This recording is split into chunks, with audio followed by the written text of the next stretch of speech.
Hello friends, आज हम एक ऐसे जॉइंट डिसऑर्डर की चर्चा करने वाले हैं जो कि जॉइंट में पेन और सूजन के साथ साथ एक ऑटो इम्यून डिजीज़ भी है, जिसमें कि हमारा इम्यून सिस्टम हमारे हेल्दी टिश्यूज़ को ही किसी अननोन रीज़न की वजह से डिस्ट्रॉय करने लगता है।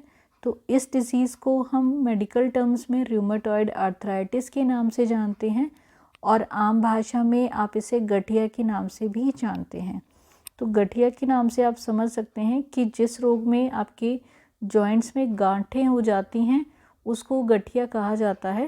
तो काफ़ी जो है मोस्टली लोग इस नाम से परिचित ज़रूर होंगे।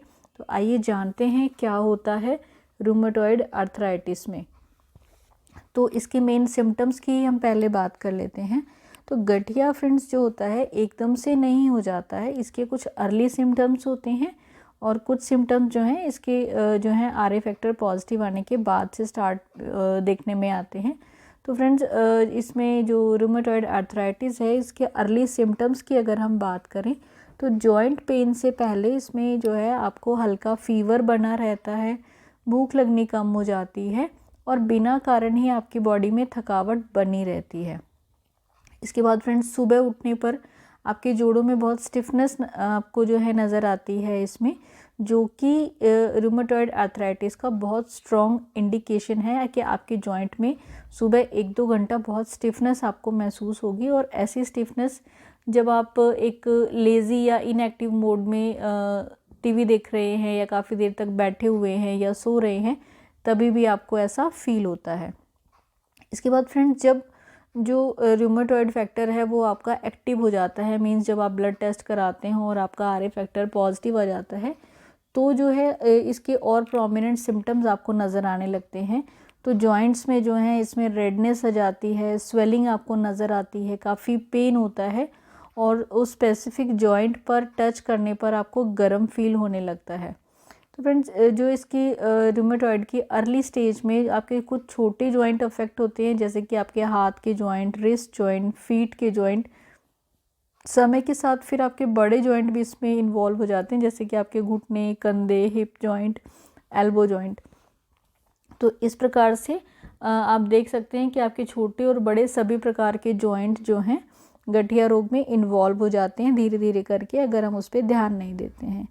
तो फ्रेंड्स गठिया के सिम्टम्स जो हैं एक सिमेट्रिकल पैटर्न में बढ़ते हैं, जैसे कि अगर आपकी लेफ़्ट रिस्ट में प्रॉब्लम आ गई है, मतलब सूजन हो रही है, दर्द हो रहा है, तो बहुत जल्दी ही आपको जो है आपके राइट साइड में भी इससे प्रॉब्लम होने लगती है।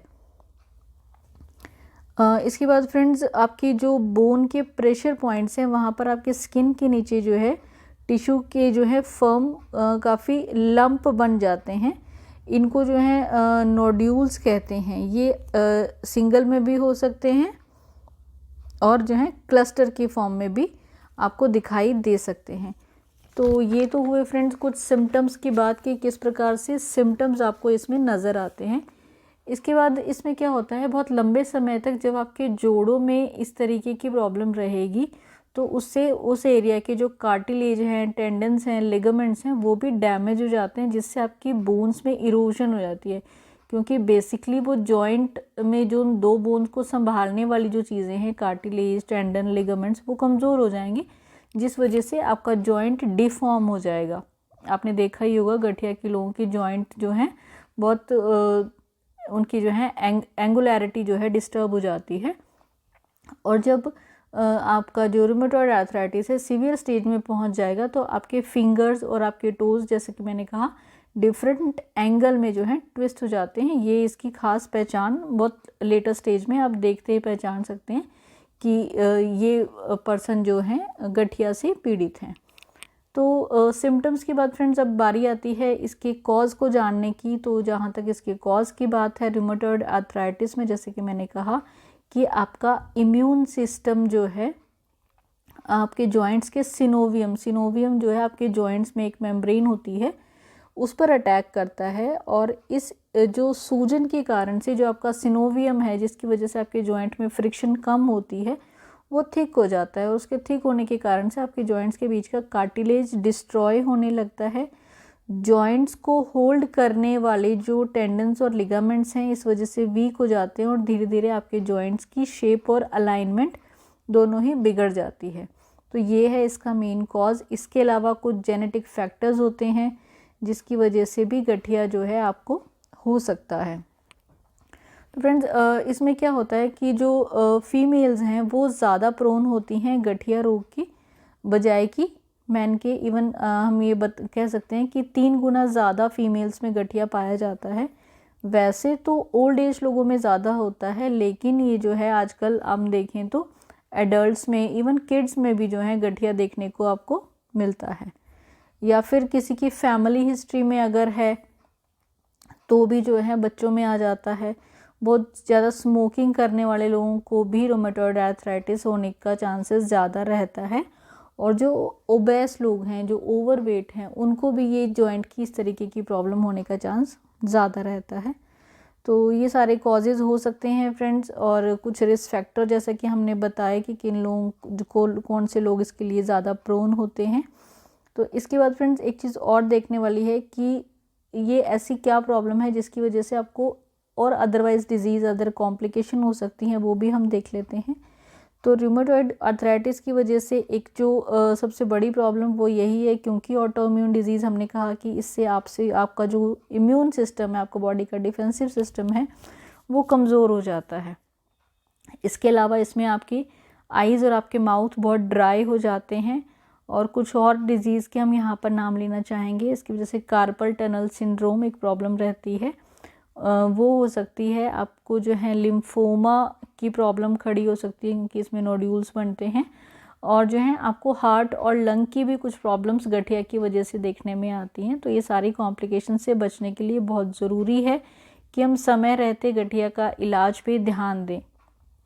तो फ्रेंड जैसा कि मैंने कहा कि हम यहाँ आयुर्वेद के अनुसार ट्रीटमेंट की बात कर रहे हैं, तो हम गठिया में भी आयुर्वेद के ट्रीटमेंट की ही बात करेंगे। तो पहले ये जानते हैं गठिया जो है इसको आयुर्वेद में क्या कहा जाता है। तो आयुर्वेद में गठिया को जो है हम आम वात के साथ कोरिलेट कर सकते हैं। इसमें आम दोष की वृद्धि होती है। तो आम दोष जो है आपका विरुद्ध आहार विहार के कारण से, जब आपके बॉडी में खाना अच्छे से डाइजेस्ट नहीं होगा तो वो जो टॉक्सिन प्रोड्यूस होता है जिसको आयुर्वेद में आम कहा जाता है, उसको जो वात की वृद्धि के कारण से वो आपके डिफरेंट जॉइंट्स में जा कर के जमा हो जाता है। और ये जो जमा हुए टॉक्सिन है यही आपको नोड्यूल्स की फॉर्म में दिखाई देते हैं। यही आयुर्वेद का पर्सपेक्टिव है इसमें। और इसी वजह से आपके जॉइंट्स में पेन और सूजन होती है। तो फ्रेंड्स आयुर्वेद में जो है इसके ट्रीटमेंट के लिए पंचकर्मा ट्रीटमेंट बताया गया है। तो पंचकर्मा में एक बहुत इम्पॉर्टेंट चीज़ गठिया के बारे में हम यहाँ बताना चाहेंगे कि जो रूमेटॉइड आर्थराइटिस है इसमें स्नेहन वर्जित है। मतलब आपको मालिश नहीं करना है जॉइंट्स की, क्योंकि इसमें जो है वात के साथ साथ कफ दोष, जो आम दोष की हम जिसकी बात कर रहे हैं, वो कफ भी बढ़ा हुआ है, तो मालिश नहीं की जाती है इसमें। तो ये चीज़ खास ध्यान रखनी है। इसके अलावा इसमें पंचकर्म के कुछ स्वेदन प्रोसीजर काफ़ी इफ़ेक्टिव बताए गए हैं, जैसे कि पत्र पोटली स्वेद किया जाता है। पत्र पोटली स्वेद के बाद वाष्प स्वेद किया जाता है। और जानुवस्ती इसमें जो है काफ़ी कारगर प्रोसीजर बताई गई है। तो आप ज़रूर किसी पंचकर्म सेंटर में जा कर के ये ट्रीटमेंट करा सकते हैं। और जो है गठिया से आप अपना जो आराम जो है आपके पेन और सूजन में ज़रूर इसमें पा सकते हैं। इसके अलावा फ्रेंड्स कुछ हर्ब्स की अब हम यहाँ बात करेंगे जो आपकी गठिया रोग में, आपके पेन में, आपके सूजन में, आपके नोड्यूल्स को डिज़ोल्व करने में बहुत ही फ़ायदेमंद रहते हैं। तो उसमें यहाँ पर मेन निर्गुंडी का प्रयोग करते हैं। निर्गुंडी का मेन गुण ही जो है वातनाशक बताया गया है और इसको हम आयुर्वेदिक पेन किलर भी कह सकते हैं। इसके बाद फ्रेंड्स अजवाइन इसमें बहुत अच्छा काम करती हैं। अजवाइन का आप काढ़ा ले सकते हैं। अजवाइन की आप पोटली बना करके अपने जॉइंट्स की सिकाई भी कर सकते हैं। इसके बाद आप एलोवेरा का प्रयोग करते हैं, क्योंकि एलोवेरा जो आपके जो डेड जॉइंट्स और ड्राई जॉइंट्स हैं उनमें स्मूथनेस लाने का काम करता है। आप एलोवेरा का ज़रूर इसमें प्रयोग करें। आप एलोवेरा का रस ले सकते हैं, वो काफ़ी अच्छा काम करता है इसमें। इसके बाद फ्रेंड्स आप अकरकरा एक हर्ब का नाम है, उसको इस्तेमाल कर सकते हैं, क्योंकि वो आपके बोन्स में जो कैल्शियम की कमी की वजह से जो उनकी स्ट्रेंथ वीक हो गई है उसको रीगेन करने में हेल्प करता है। आप शल्यकी का प्रयोग कर सकते हैं। शल्यकी भी जो है बहुत अच्छा आयुर्वेदिक पेन किलर और एंटी इन्फ्लामेटरी हर्ब के नाम से जानी गई है, तो आप उसको ज़रूर प्रयोग करें। इसके अलावा फ्रेंड आप अश्वगंधा का प्रयोग कर सकते हैं, जो आपके इम्यून सिस्टम को भी इम्प्रूव करेगा, आपकी इम्यूनिटी को बढ़ाएगा। टर्मरिक का प्रयोग कर सकते हैं। टर्मरिक आपकी गठिया की जो दर्द है, सूजन है, उसमें काफ़ी अच्छा काम करेगा, आप कर सकते हैं। और जैसा कि फ्रेंड्स आपने कहा कि इसमें आम दोष मतलब आपका खाना अच्छे से डाइजेस्ट नहीं हो पा रहा है, तो इसमें आपका जो है थोड़ा विरेचन कराना भी ज़रूरी होता है। तो आपकी जो चैनल्स को, डाइजेस्टिव चैनल्स को क्लीन करने के लिए आप कैस्टर ऑयल का इंटरनल प्रयोग कर सकते हैं, जिससे कि जो आम दोष है वो आपके शरीर से बाहर निकल जाए। तो ये सारी हर्ब्स का प्रयोग करके आप जो हैं अपने गठिया रोग में आराम पा सकते हैं फ्रेंड्स। और इसके अलावा कुछ आयुर्वेदिक मेडिसिन है जो स्पेशली रूमेटॉइड आर्थराइटिस में बहुत अच्छा काम करती हैं, उनके मैं यहाँ पे नाम लेना चाहती हूँ। इसमें आप सिंहनाथ गूगल का प्रयोग कर सकते हैं, जो स्पेसिफिकली गठिया के लिए आयुर्वेदिक औषधि के रूप में बताई जाती है। इसके अलावा अजमोदादि चूर्ण का बहुत अच्छा रिजल्ट इसमें है। आप चंद्रप्रभावटी का प्रयोग कर सकते हैं। पुनर्नवा मंडूर आपके सूजन उतारने के लिए बहुत अच्छा काम करता है। तो फ्रेंड्स ये कुछ औषधियाँ हैं, इनका आप प्रयोग कर सकते हैं। इसके अलावा आप महारासना आदि क्वाथ का प्रयोग कर सकते हैं, वो भी इसमें काफ़ी इफ़ेक्टिव औषधि के रूप में काम करता है। आप दशमूल क्वाथ का प्रयोग कर सकते हैं।